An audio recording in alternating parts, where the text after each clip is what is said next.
E aí galera, beleza? Aqui é o professor Jordão.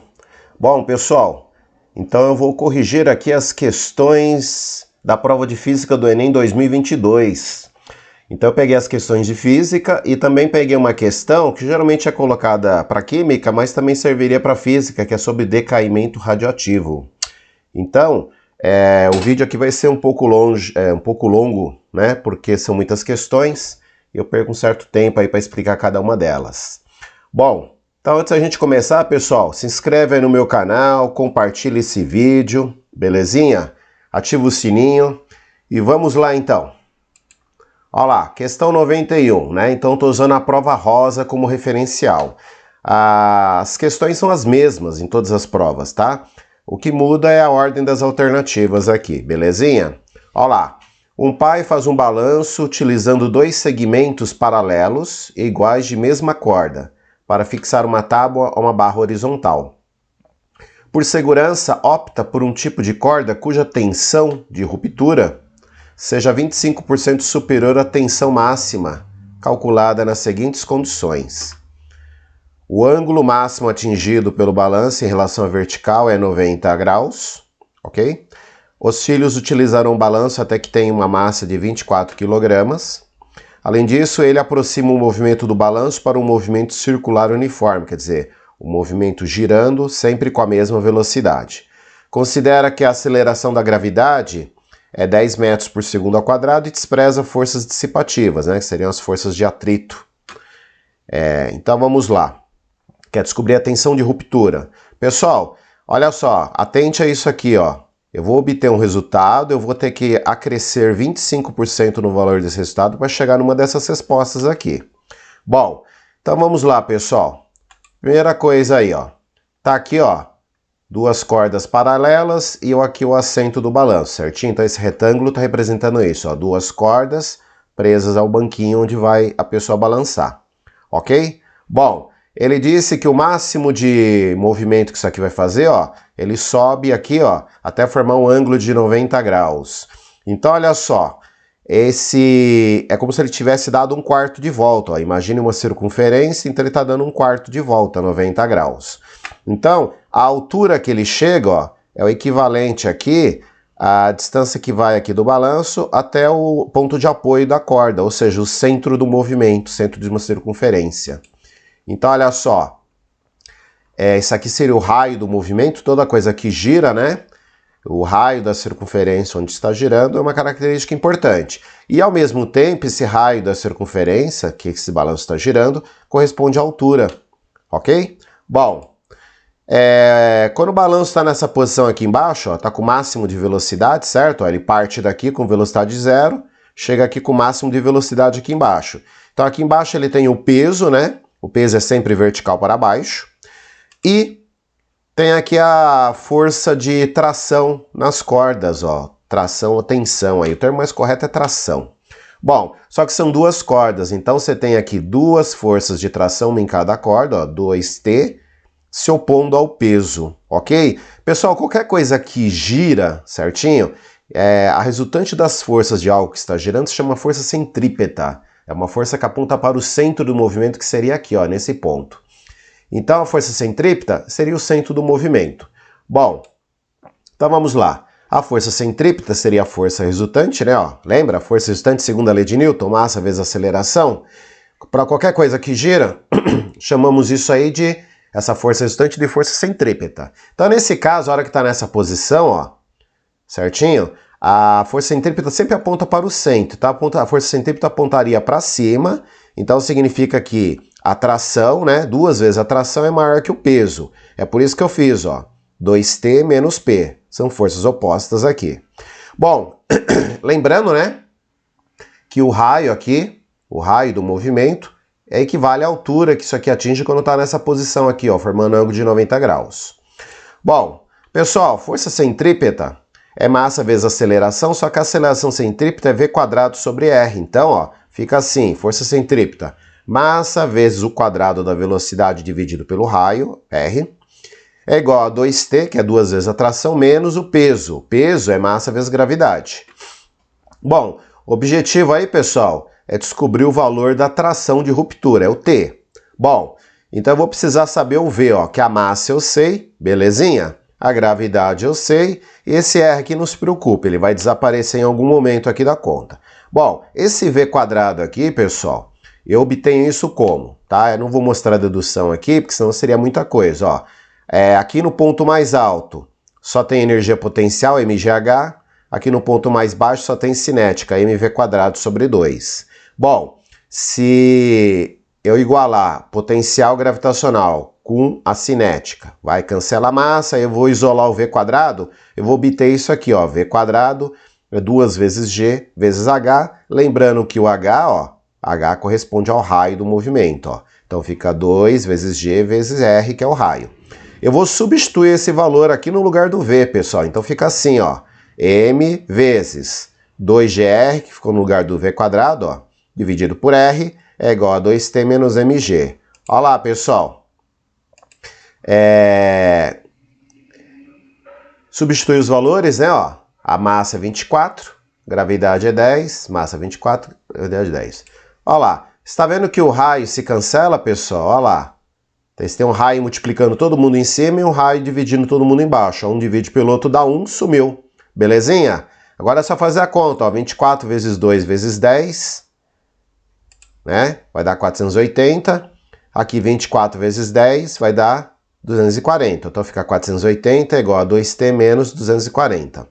Passo menos 240 para lá, fica mais 240. Olha lá. 2T é 480 mais 240, 720. Isolando o T, pessoal, o 2 está multiplicando, passa dividindo, ó. 720 dividido por 2, 360. Só que ele disse que, ó, tem uma margem de segurança 25% maior.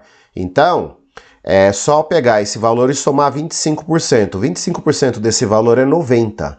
360 mais 90, 450. Ou você pega o valor, multiplica por 1,25. Ao fazer isso, qualquer coisa que você multiplique por 1,25, você está obtendo um valor 25% maior, 450 newtons. Resposta D de dado. Joinha aí, pessoal. Sussa, vamos lá. Bom, questão 94. A variação da incidência de radiação solar sobre a superfície da Terra resulta em uma variação de temperatura ao longo de um dia denominado amplitude térmica. Edificações e pavimentações realizadas nas áreas urbanas contribuem para alterar as amplitudes térmicas dessas regiões em comparação com regiões que mantêm suas características naturais, com presença de vegetação e água, já que o calor específico do concreto é inferior ao da água. Assim, a parte de avaliação do impacto ambiental que a presença do concreto proporciona às áreas urbanas consiste em considerar que a substituição da área concretada por um mesmo volume de água, isso é importante, mesmo volume de água, e comparar as variações de temperatura devido à absorção da radiação solar nas duas situações, concretada e alagada. Desprezando os efeitos de evaporação e considerando que toda a radiação é absorvida, essa avaliação pode ser realizada com os seguintes dados, ó. A água, densidade da água, que é massa por unidade de volume, ó, quilograma por metro cúbico é 1000, quer dizer que 1 metro cúbico de água, que são 1000 litros, tem 1000 quilogramas. Calor específico da água, pessoal, ele não deu em caloria por grama grau Celsius, ele deu em joule por grama grau Celsius, certo? E cada caloria é 4,2 joules, então, ó, 4,2. O concreto, ó, a densidade é bem maior, 2.500 kg por metro cúbico, só que o calor específico é bem menor, ó, certo? Coisas que têm calor específico pequeno, elas esquentam e esfriam muito rápido. E ele quer o quê, pessoal? A razão entre as variações de temperatura das áreas concretada e alagada. Então, eu vou descobrir a variação de temperatura da área concretada e dividir pela variação de temperatura da área alagada. Então, olha só, o que eu sei? Que o calor que a água recebe é o mesmo que o calor é o mesmo, né? Para tanto a área alagada quanto a área concretada recebe a mesma quantidade de calor, por isso que eu igualei os dois. Então, é por aqui que você começa o exercício. Lembrando que o volume da área alagada e o volume do concreto é o mesmo, ok? Bom, vamos lá então. Outra coisa importante, pessoal, ele não me deu a massa, me deu a densidade, sabemos que o volume é o mesmo. Então, a massa, pessoal, é a densidade vezes o volume, ok? Então, isso é importante. Olha lá. No lugar de QA, eu coloquei, né, ó, variação de temperatura, o que macete, ó. Massa de A vezes o calor específico da A, vezes a variação de temperatura de A. Faço a mesma coisa para o QC, ó. Massa de C, calor específico de C, variação de temperatura de C. Bom, essa massa aqui eu não tenho, mas eu sei que é densidade vezes volume. Vou substituir, ó. Densidade de A vezes o volume, né? Vezes calor específico de A, variação de temperatura de A. O mesmo desse lado, ó. No lugar do MC, densidade de C vezes o volume, vezes o calor específico de C, variação de temperatura de C. Tá vendo que o V aqui eu não coloquei um índice A e C, pessoal? Porque é o mesmo, ok? Ó, os volumes vão ser cancelados. Então sobrou o que aí, pessoal? Densidade, que vale 1000, densidade da área alagada, né, da água. Calor específico da água, 4,2. Variação de temperatura de A, não sei. Densidade do concreto, 2.500. Calor específico do concreto, 0,8. Variação de temperatura da área concretada. Bom, faz aí as continhas, né? Ó. Esse vezes esse dá 4.200, vezes a variação de temperatura aqui da água, né? Que seria a área alagada. Faz esse produto 2.000 vezes ΔTC. Ó, eu quero ΔTC sobre ΔTA. Então, ΔTA está multiplicando, passa dividindo, certinho? O 2.000 está multiplicando o ΔTC, passa dividindo 4.200. Fica assim, ó. ΔTC sobre ΔTA é 4.200 dividido por 2.000, dá 2,1. Resposta B de bola. Joinha? Vamos embora. Olha lá, questão 95. O manual de uma ducha elétrica informa que seus 3 níveis de aquecimento, morno, quente e superquente, apresentam as seguintes variações de temperatura da água em função de sua razão. Olha lá, vazão, né? Em função da sua vazão. Vazão é a quantidade de fluido que passa por um certo local no certo tempo. No caso aqui está em litros por minuto, ó. Vazão de 3 litros por minuto, certinho?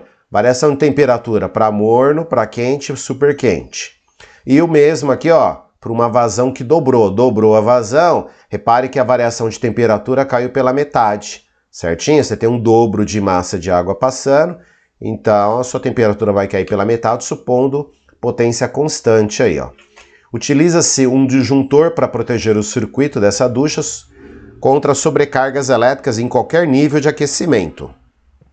Por padrão, o disjuntor é especificado como uma corrente nominal igual ao múltiplo de 5. Então, geralmente, os disjuntores são vendidos assim, ó, de 5 amperes, 10, 15, 20, 25, 30 e assim por diante. Belezinha? Então, quando ultrapassa o valor, ele desliga. Considere que a ducha deve ser ligada em 220 volts, está aqui a voltagem, e que toda a energia dissipada através da resistência seja convertida em energia térmica, ou seja, aquece a água, em calor que vai aquecer a água.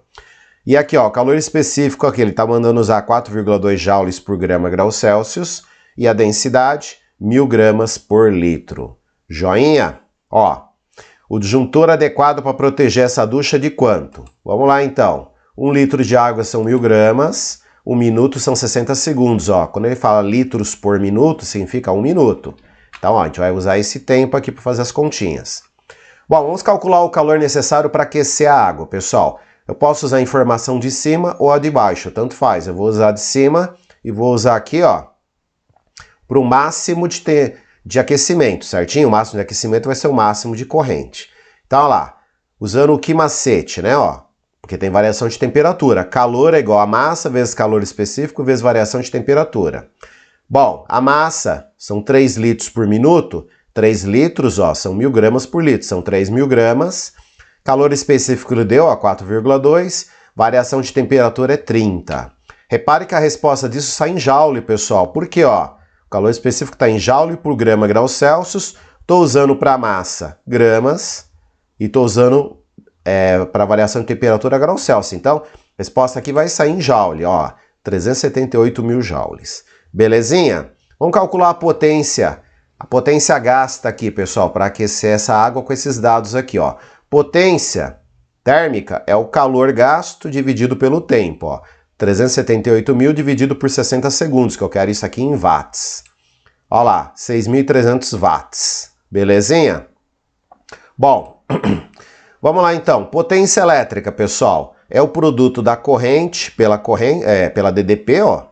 Pode ser DDP pela corrente, tanto faz, é um produto, né? Eu gosto de escrever assim porque é mais fácil de lembrar, ó, π, né?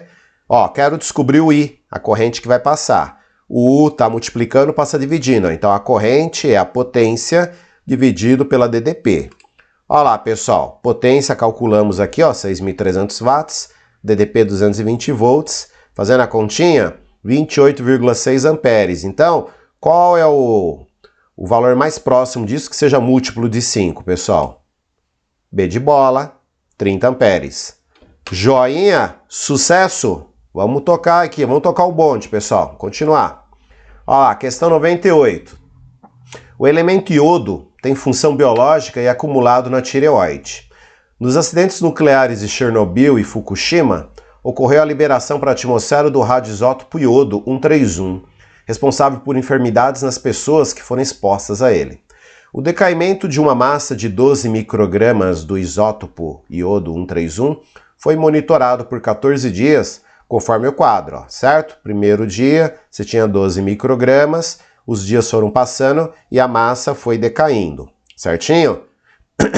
Após o período de 40 dias, a massa residual desse isótopo é mais próximo de quanto? Ó?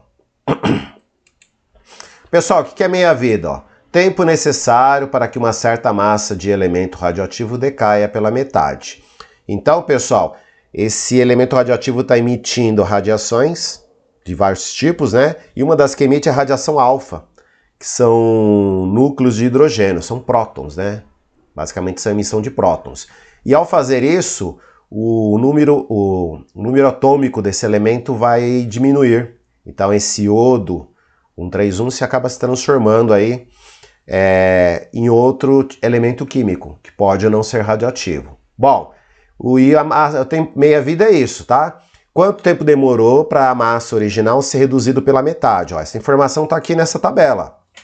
Olha lá, depois de 8 dias, ó, de 12 caiu para 6. Então a meia-vida, né, desse iodo aqui, ó, a meia-vida dele é de 6 microgramas para 8 dias, certo? Bom, então vamos lá, pessoal. São 40 dias, né, ó. Então o tempo zero são 12 microgramas, depois de 8 dias caiu para 6. Olha lá. Mais 8 dias, passou para 16 dias, caiu para 3. Mais 8 dias, passou para 24 dias, 1,5. Né? Então você dobra o tempo e diminui pela metade a massa. Ó. De 24 para 32, caiu de 1,5 para 0,75, de 32 para 8, de 0,75 divide por 2, 0,375. O valor mais próximo desse aí, ó, 0,4 microgramas de dado. Belezinha? Vamos prosseguir. Opa! Se inscreveram no meu canal, deram um likezinho no vídeo, compartilharam, ativaram o sininho? Faz aí, pessoal, é grátis, não fica com vergonha não, se inscreve aí. Olha lá, questão 100. O eixo de rotação da Terra apresenta uma inclinação em relação ao plano de sua órbita em torno do Sol, interferindo na duração do dia e da noite ao longo do ano. Certinho? Tá aqui a Terra, ela é inclinada, né? Uma inclinação aí de 23,5 graus. Belezinha? Uma pessoa instala em sua residência uma placa fotovoltaica que transforma a energia solar em elétrica. Ela monitora a energia total produzida por essa placa em 4 dias do ano, ensolarados e sem nuvens, e lança os resultados no gráfico. Então tá aqui, ó, 10 de janeiro, você tem aqui o máximo de energia, em abril caiu, em julho caiu também, né? Aí chegou em outubro o negócio subiu. Então teve uma queda, depois uma subida. Próximo a que região se situa a residência onde as placas foram instaladas, certo? Ó, pessoal, repare o seguinte, em janeiro você tem uma incidência maior, em julho uma incidência menor, certo? Lembra, nós estamos no hemisfério sul, em janeiro é verão pra gente, incidência maior, e em julho inverno, incidência menor. Então isso aqui está se referindo ao hemisfério sul, belezinha?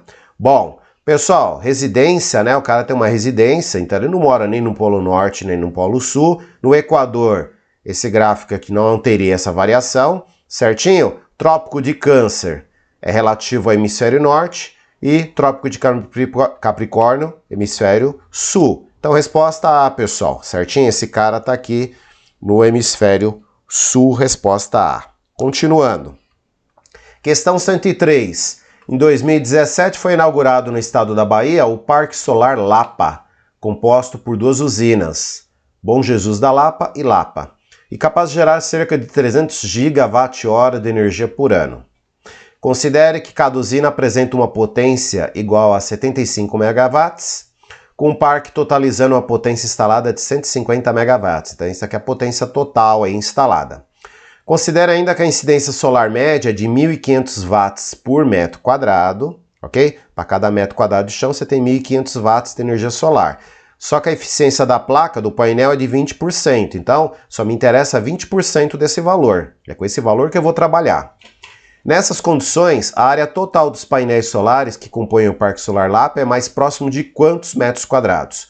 Pessoal, vamos lá. A eficiência é de 20%, então é 1.500 watts por metro quadrado vezes 0,2. Quando você multiplica por 0,2, você está pegando 20%, né? Ou divide por 10, multiplica por 2, dá no mesmo. Então a eficiência é de 300 watts por metro quadrado. Joinha?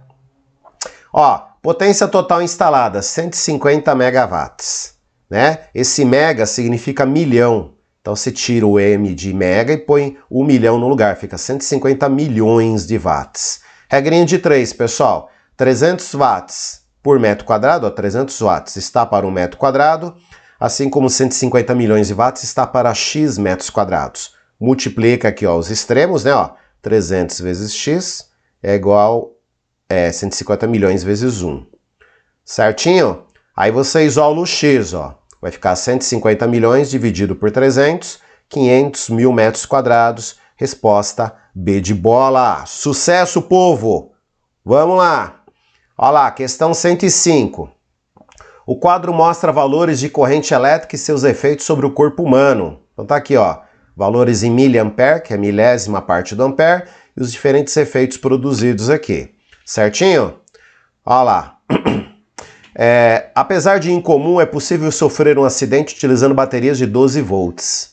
Considere que o indivíduo com pele molhada sofreu uma parada respiratória ao tocar simultaneamente nos polos A e B de uma associação de duas dessas baterias. Qual associação de baterias foi responsável pelo acidente? Bom, pessoal, essas baterias aí, elas estão ligadas aí em série, pode estar ligadas de várias formas, né? Ó. Bom, para você ter aí um acidente aí, no caso, como ele descreve aqui, né? Então você teria que ter o máximo de voltagem possível aí, né? Certinho? Então o ideal seria que essas baterias juntas estivessem dando 24 volts, né? Ó, associação A aqui, ó. Né? Na alternativa A você tem uma associação, ó, polo positivo, polo negativo, você liga com o polo positivo, ela liga com o negativo. Então é assim que se liga baterias ou pilhas em série, pessoal. O negativo de um é ligado no positivo do outro, isso é importante. Então nesse caso aqui eu tenho 24 volts. Aqui embaixo não, pessoal, negativo com negativo, certinho? Ó, então o que acontece aqui? Se o cara segurar no A e no B, então a voltagem entre A e B é 0 volts, ó, positivo e positivo no mesmo potencial elétrico, certinho? Aqui, ó, você ligou os dois polos negativos, os dois positivos. A voltagem entre A e B aqui também, ó, negativo e positivo, só que em paralelo você ligou. Então é 12 volts, certinho? Ou até menos na vida real. Bom, e aí? Aqui, ó, positivo com positivo, negativo com negativo, também 0 volts, ó, entre A e B, negativo e negativo dá 0 volts. Aqui, ó, positivo e negativo, né?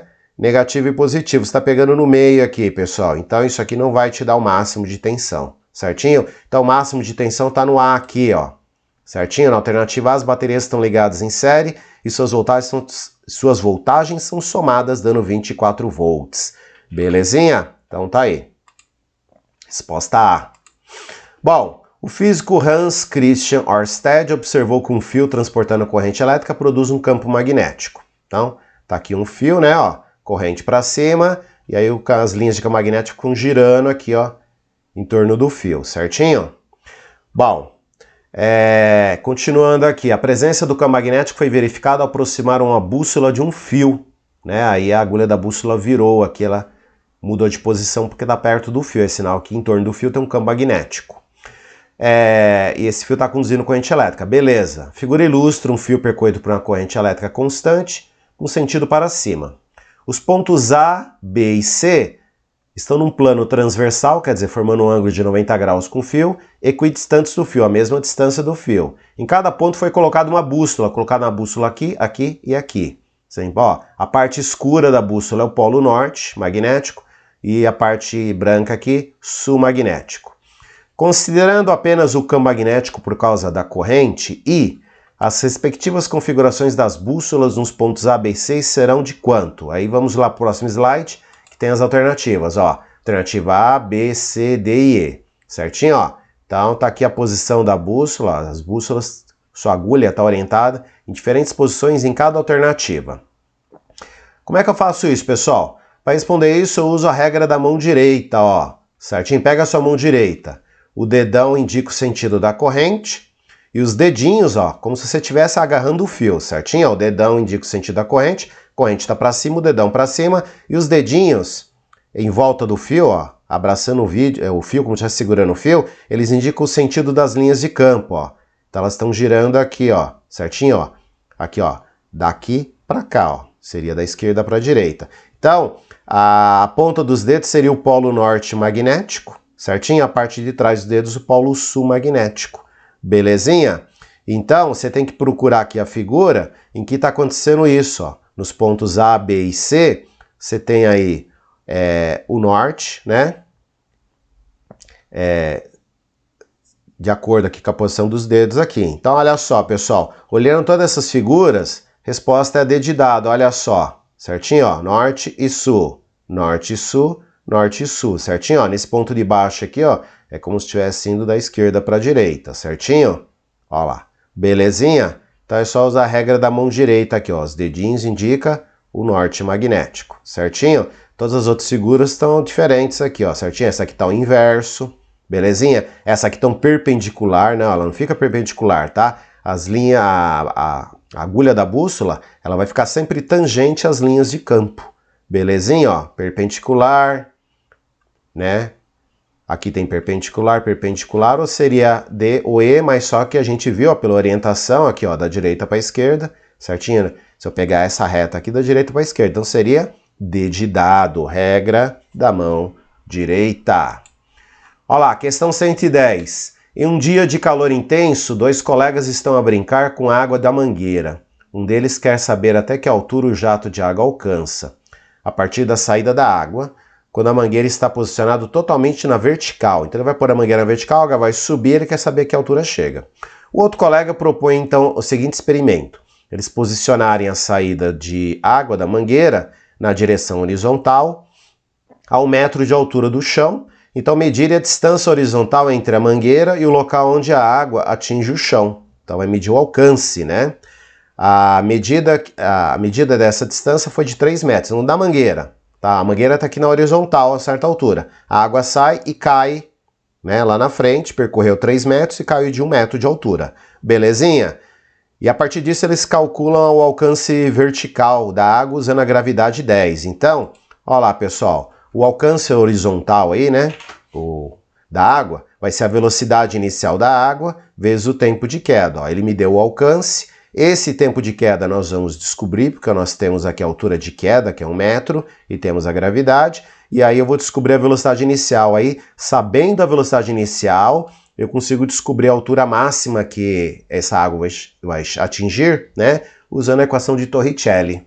Por exemplo, teria outras formas de fazer isso. Olha lá, pessoal, a altura de queda de alguma coisa que tá, ó, você pega alguma coisa e solta ela, quer dizer, a velocidade inicial é 0. Então a altura de queda é gt² sobre 2, ó, gravidade vezes o quadrado do tempo dividido por 2, considerando que a velocidade inicial é 0. Bom, eu quero descobrir o t² aqui, que é o tempo de queda, certinho? Bom, então eu tenho que fazer o seguinte, isolar o t², ó. O 2 está dividindo, passa multiplicando, fica 2 vezes a altura, e a gravidade está multiplicando, passa dividindo, ó, dividido pela gravidade. Então, o tempo ao quadrado, 2 vezes a altura, dividido por g. Bom, tá lá, pessoal, tempo ao quadrado, 2 vezes 1, que é a altura de queda, vezes dividido pela gravidade, que é 10. Ó, 2 sobre 10, 1/5. Tira a raiz quadrada, né? Porque eu não quero saber t quadrado, eu quero saber t, ó. Raiz quadrada de 1/5, ó, raiz quadrada de 1 é 1, raiz quadrada de 5 é raiz quadrada de 5, ó. 1 sobre raiz de 5 segundos. Como esse valor vai ser usado mais para frente, eu deixo ele assim, tá bom? Vamos continuar aqui, ó.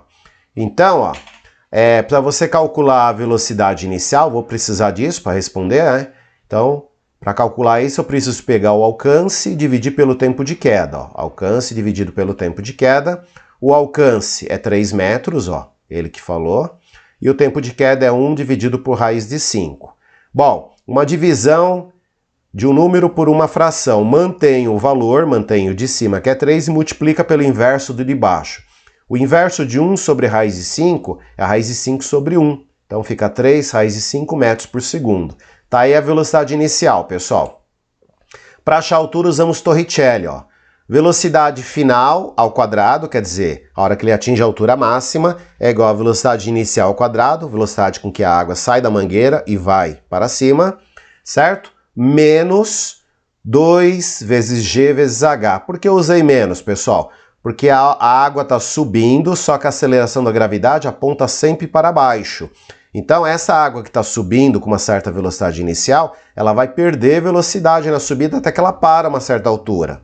Por isso que eu coloquei menos aqui, tá certo? A gravidade é oposta ao sentido do movimento. Pessoal, vou substituir os valores, ó. Velocidade final é 0, porque quando atinge a altura máxima, para de subir. Velocidade inicial, 3 raiz de 5, tudo isso ao quadrado, menos 2 vezes a gravidade, vezes a altura, certo? A altura que ele atinge aí, é isso que eu quero descobrir, o H. Bom, olha lá, pessoal, 0 ao quadrado é 0, isso aqui é ao quadrado, ó. 3 ao quadrado é 9, raiz de 5 ao quadrado é 5, 9 vezes 5, 45. Menos 2 vezes 10 vezes H, ó, menos 20H. Isola o H, pessoal. Não, mas como é que eu vou fazer isso? Menos 20H passa para o outro lado, fica mais 20H, certinho, ó. Passa para o outro, fica mais 20H. Aí o 20 passa dividindo, ó, eu vou isolar H. Então no final é 45 dividido por 20, certinho? Então tá bom. Ou então você pega o 45, passa lá, fica menos 45, aí passa o menos 20 dividido. Menos 45 dividido por menos 20, vai dar 2,25 metros. Resposta B de bola. Sucesso! Mais uma, pessoal. Questão 113, certinho? Aqui, ó. Tem uma varinha aqui, certinho? Aí ele conta uma historinha aqui. O centro de massa, que é o centro da varinha. No centro de massa é onde atua o peso. É como se todo o peso da varinha estivesse agindo nesse ponto. Aí aplica uma força aqui, ó, certo? Do jeito que tá aqui, ó, empurrando a varinha contra o solo. Desse jeito aqui, ó, certinho? Mantendo-se a força paralela à muleta, né? Isso aqui é a muleta. Varia-se lentamente o ângulo entre a muleta e a vertical. Você vai inclinando isso aqui, belezinha? Até o máximo o ângulo imediatamente anterior ao escorregamento. Então você vai inclinando, chega um momento que ele vai escorregar, denominado ângulo crítico. Esse ângulo também pode ser calculado a partir da identificação dos pontos de aplicação da direção e do sentido das forças, peso normal e força de atrito estático. O esquema que representa corretamente todas as forças que atuam sobre a muleta quando ela atinge o ângulo crítico é... Aí tem as alternativas. Pessoal, o peso sempre, né, vai agir, ó, vertical para baixo no centro de massa. Então, ó, não vai ser o A, não vai ser o C, certo? Pode ser o B, o D ou o E. Pessoal, a força normal é aquela força quando um corpo comprime uma superfície, ela é perpendicular ao ponto de contato ali.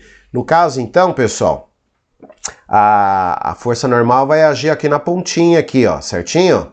Ó, a muleta está empurrando o chão para baixo, o chão empurra a muleta para cima. Então é nesse ponto de contato da muleta com o chão que tem a força normal aqui. Belezinha? Então a B não é, certinho? A D não é. Então sobrou o quê? Sobrou a E, pessoal. A resposta é E, ó lá. O peso é vertical para baixo, agindo no centro de massa. A normal, no ponto de contato, é vertical para cima. E aqui, ó, a força de atrito, pessoal. A muleta está empurrando o chão para a esquerda, o chão empurra a muleta para a direita. Então a força de atrito é sempre oposta, né?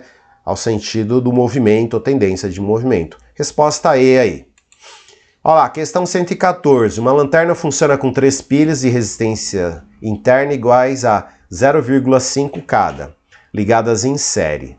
Quando posicionadas corretamente, deve acender a lâmpada incandescente de especificação 4,5 watts, 4,5 volts. Então eu vou ligar essas 3 pilhas em série. Se eu ligar corretamente, eu tenho 1,5 volts, que eu somo as voltagens, certo?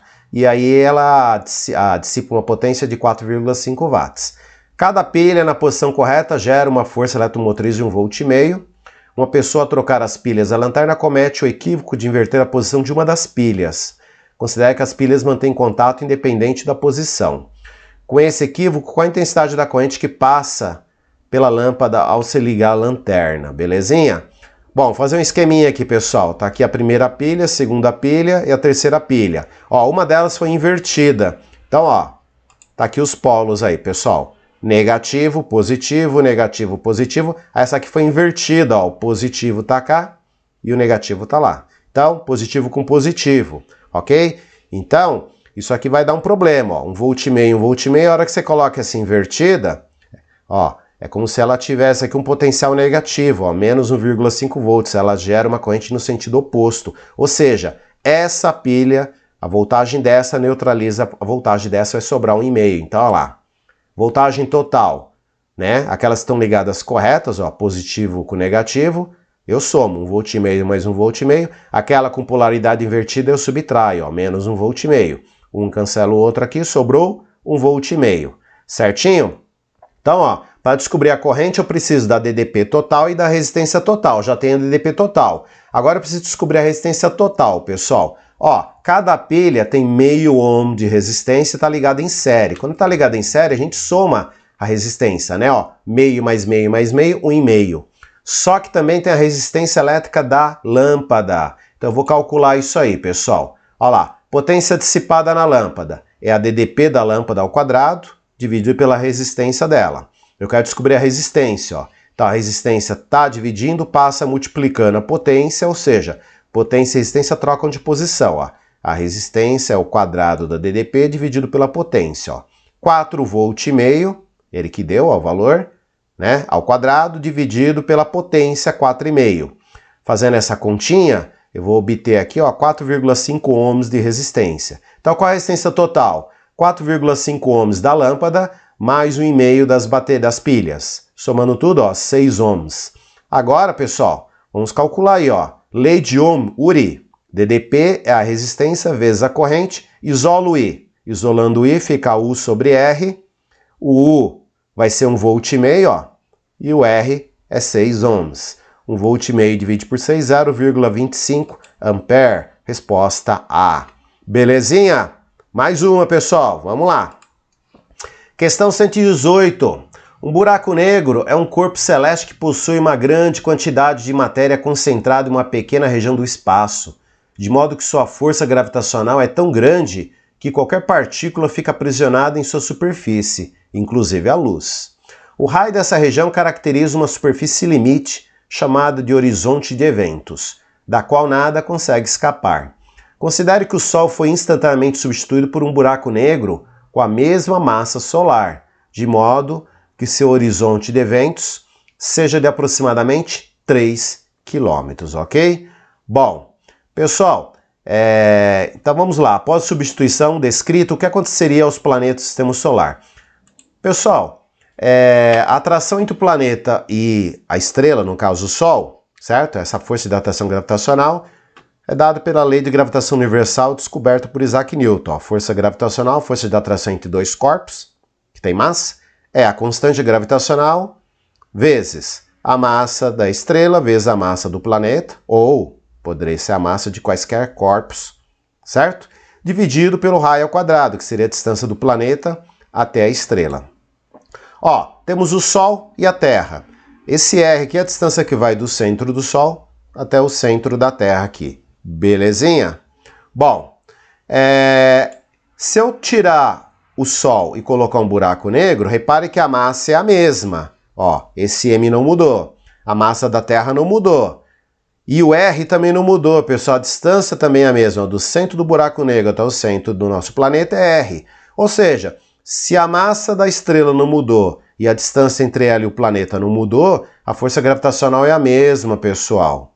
Então, resposta E, eles manteriam suas órbitas inalteradas, ok? Essa força teria que ser alterada para que as órbitas mudassem. Joinha? Vamos lá. Questão 124.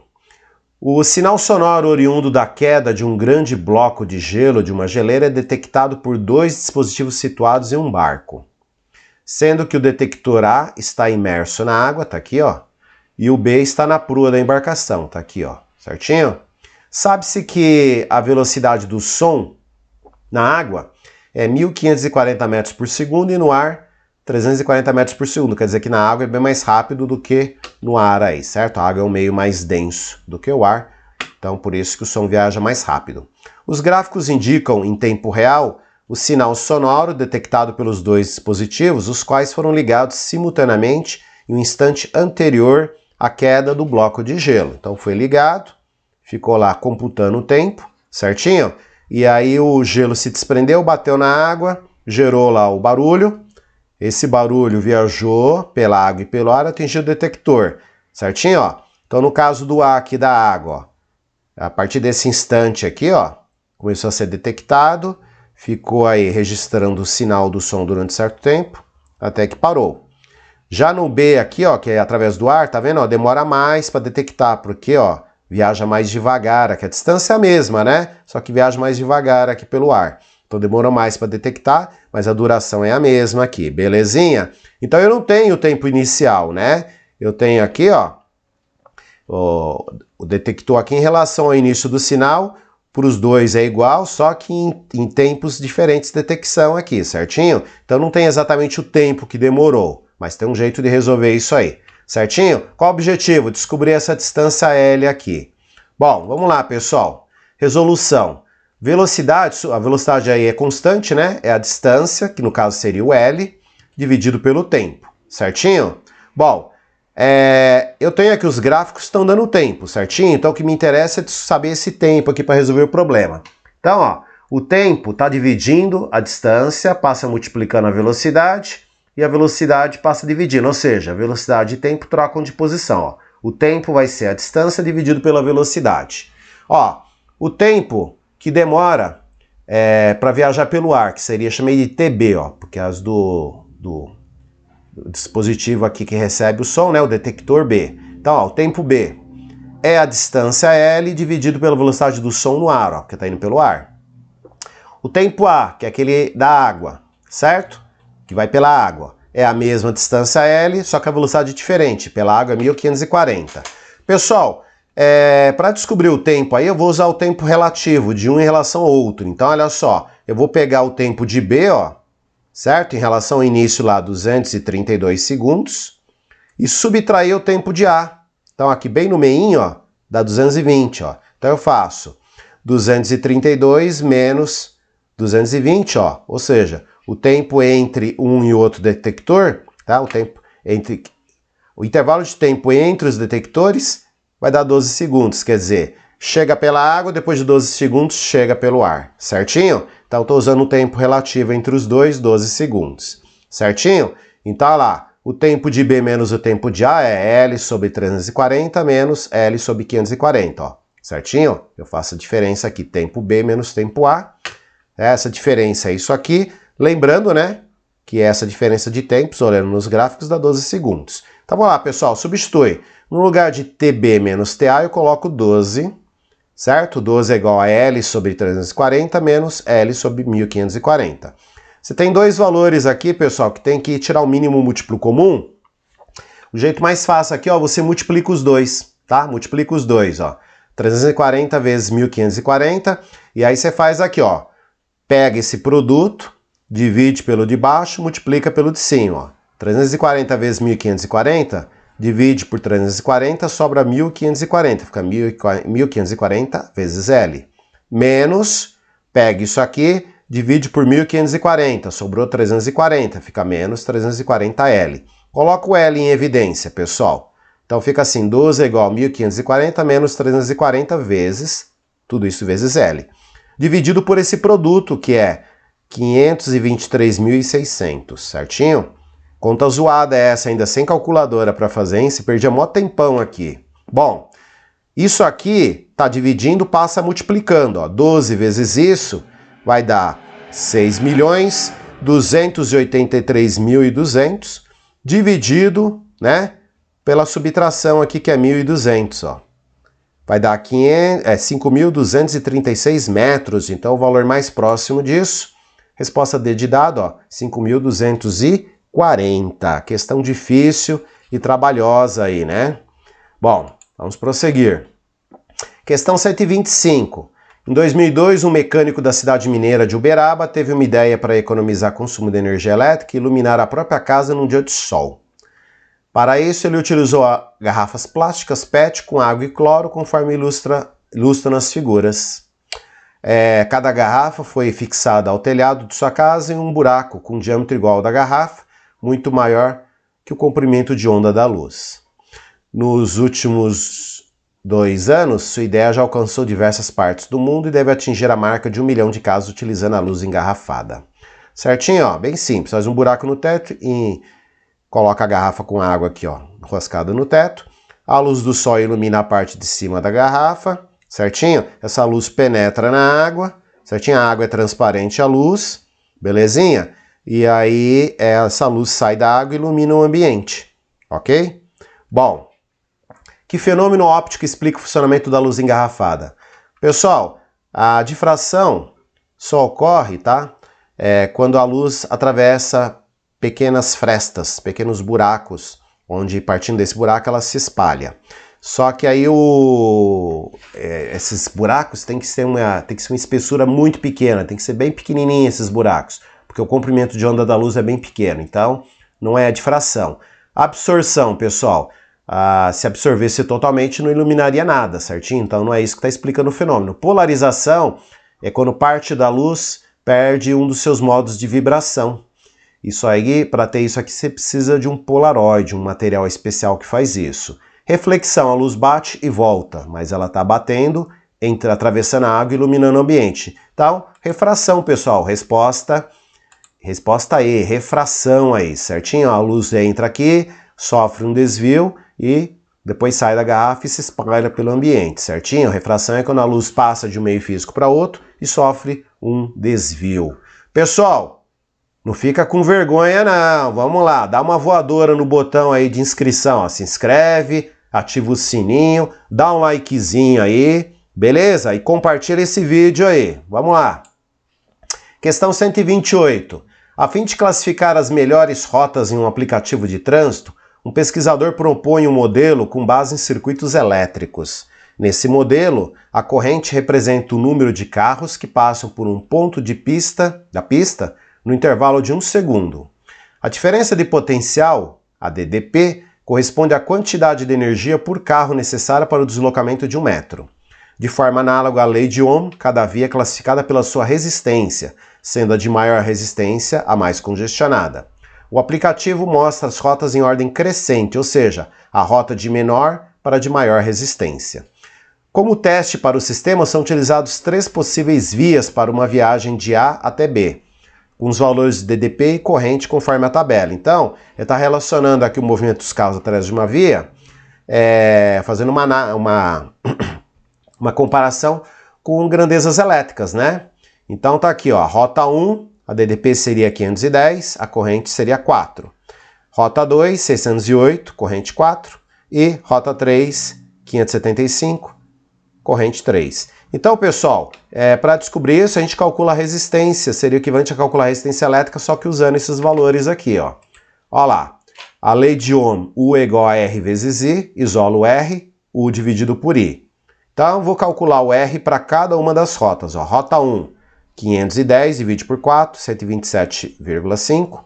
Rota 2, 608, divide por 4, 152. Rota 3, 575, divide por 3, ó, 191,7. Então, ordem crescente, pessoal, do menos para o mais resistente, ó. 1, 2 e 3, resposta A. Sucesso absoluto? Joinha? Vamos lá, povo. Questão 130.